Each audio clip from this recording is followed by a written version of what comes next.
So we're getting ready for a special delivery tomorrow, a new addition to our farm, and it's something I've never done before. Well, I have done it before, but not quite to this scope or scale. So come with me while we get ready for our new arrival.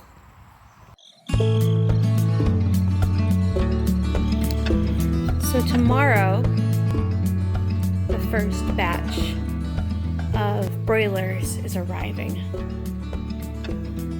We actually did them in 2 staggered deliveries so that we would be able to fit them all in our truck for processing.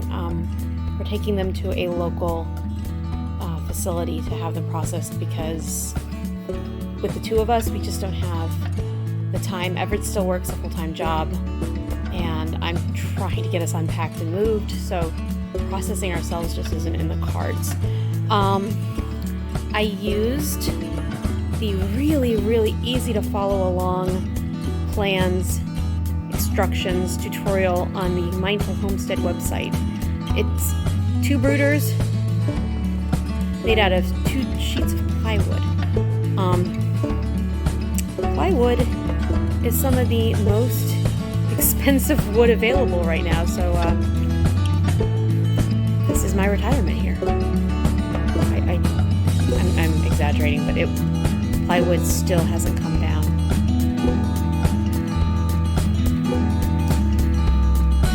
We got little radiant heater, brooder plates, and we've got food and water for, there's no food yet, but there's a fooder and a waterer, feeder and a waterer, food trough and a waterer, ready to go when they get here. I'm going to be feeding them standard, unmedicated starter growers, and I'm going to be mixing up a batch of Rooster Booster. This is an electrolyte supplement, which is supposed to help them get over their travels. This is what happens. I just have to wait for the post office to call.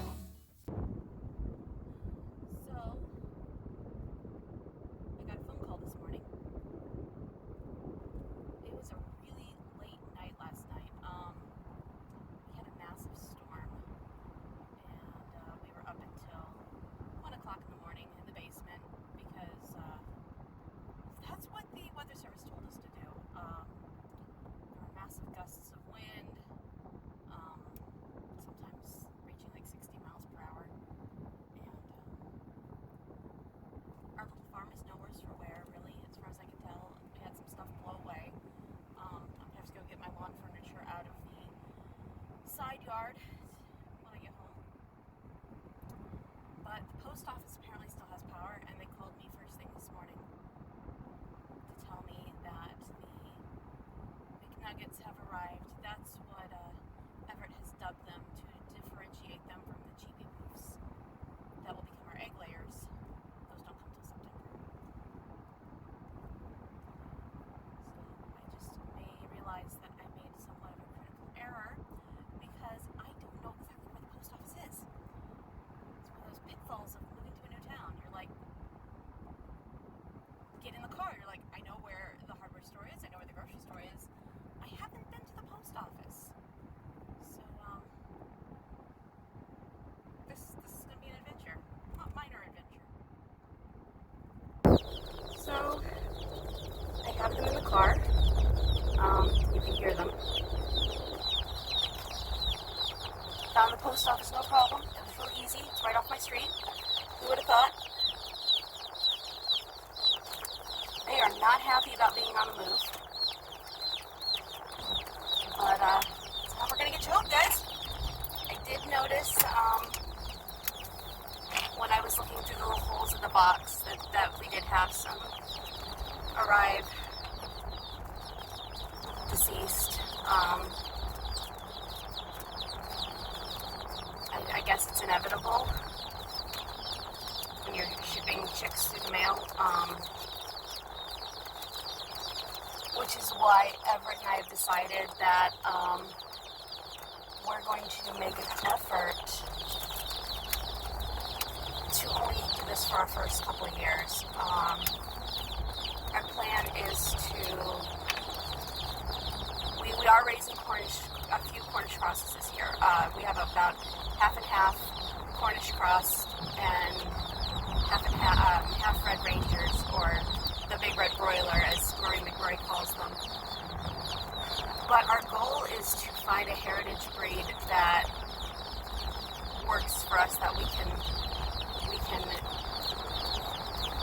cultivate here, I guess, propagate, cultivate, raise on the farm, so that we can minimize the amount of chicks that we have to ship through the mail. It's not so much, I mean, they've been doing it for years, but, and I know that there's always going to be loss when you're dealing with animals. Sorry about that, I hit a bump.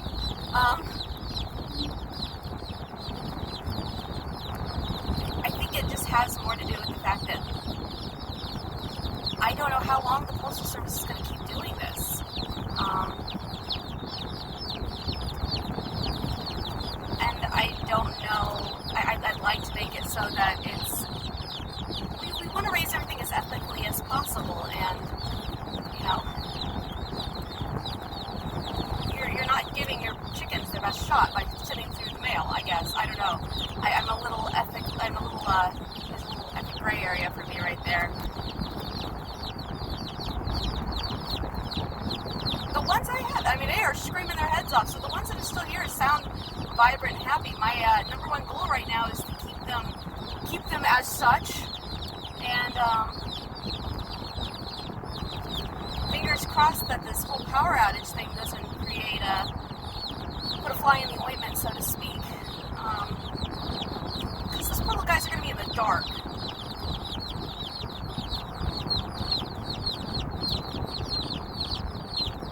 Until we can get the lights back on.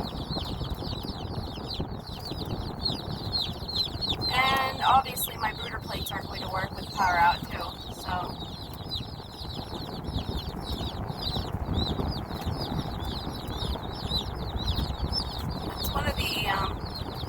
Definitely has reiterated to us that we need to get some sort of battery backup for out here. We're not that far from town, which is nice. But there's a lot of really critical things that could go wrong if we didn't have power.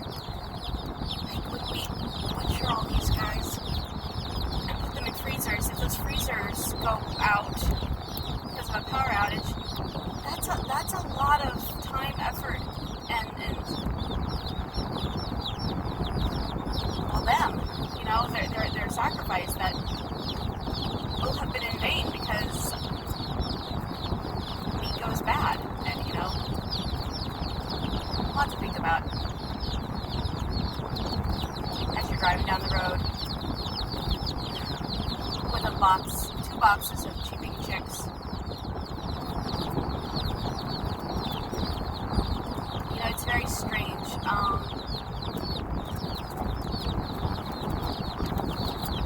Last year we lost, actually, I think it was last year. I can't remember if it was before the pandemic, but during the pandemic, we lost our backyard bunny, Wendell. He passed away. He had a heart attack. And I was really, really torn up about the whole thing. But then, a few months later, we lost one of the 3 buff Orpingtons, Marigold. And it was very strange for me. I mean, I was sad that Marigold had passed away. I was sad she died. But at the same time, it was different than losing Wendell, or one of my cats, or it was just like, there was like a compartmentalization that happens, I guess, when you see something as, okay, you know, you're important, you're valuable, you're part of our, you know, our ecosystem here, but you're not a pet. And I think that that's a really important line of distinction to draw. I'd love to see what the damage is. obviously I'm not going to be able to film inside of the brooder room because there's no light. And it's going to be like very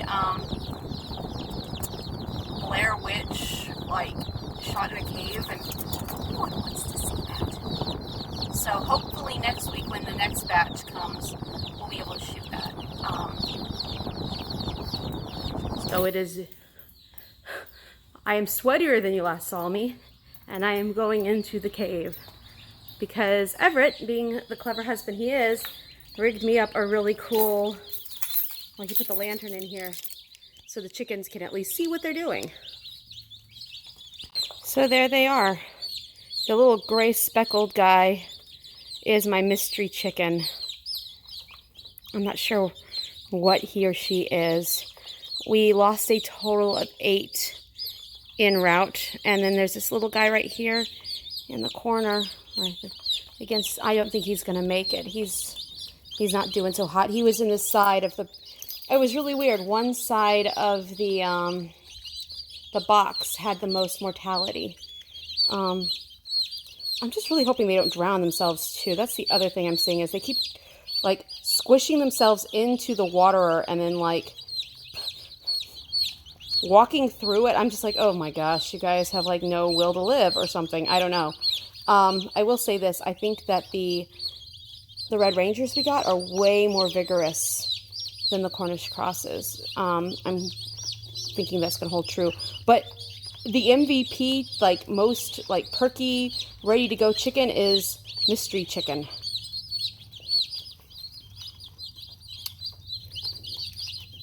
Look at him or her. Look at them go. Look at them go. We're going to use the neutral pronoun here. Mystery chicken. But look at them zoom around. And I was worried about them being cold, but I don't think that's the case. I think they're going to be okay. It's really warm in here, obviously, from the copious amounts of sweat that came off of me while I was putting chicks from a box into another box. Who knew that was such sweaty work? I think it's just because it's like 99% humidity here right now because of all the rain. But yeah, that's they got food, they've got water, they're going to town.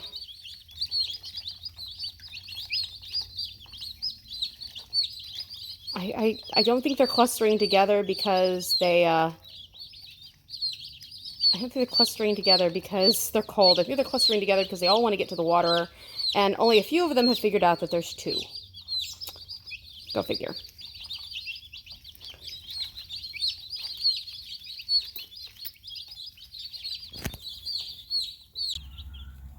So I came out here to do a brooder check, and when I lifted up the brooder plate to check on the guys who were underneath it, I discovered there was a dead Cornish cross. I don't know how long he had been there. Obviously I removed him, but this kind of, we're down half of our Cornish crosses that we originally ordered, and I'm questioning what we're going to do next year as far as what kind of birds we buy. The Red Rangers are doing great. I think we might try another hybrid as a stopgap for next year, but again, I'm going back to that ultimate goal of raising our own heritage breed that we can harvest and you know, not have to ship through the mail. I really think that shipping process, that stress that, you know, led to our higher mortality. The ones who are still alive are doing great. I think the one that died was the one that I was a little concerned about. I had one that had, I don't know if he had neurological issues. He was really small, he was kind of damp, and he was kind of rocking back and forth.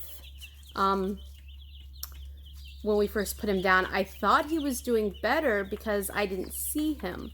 Now I think that was probably the one that didn't make it. Everyone else is doing great though. The Red Rangers are really robust little birds. I'm very pleased with that. Of the ones that we've had, I think we've lost 3 out of 40, which is less than 10%, whereas our survival rate on the Horners crosses has been like 50%. It's not great. It's kind of embarrassing. But most of them died in transit. We lost 6 in the mail, which kind of contributed to our low numbers. Omelet's doing fantastic. I don't want to jinx it, but I think he or she is so small that next week when our next mystery chip comes in, we're probably going to go to the local Tractor Supply store and pick up a couple little egg layers and put them in the baby brooder that we had for the orphan hens last year. I think that they will do better as the meat birds get bigger. I don't want them to get picked on. Chicken nap in real time. This is how it happens. But otherwise, everything's going really well.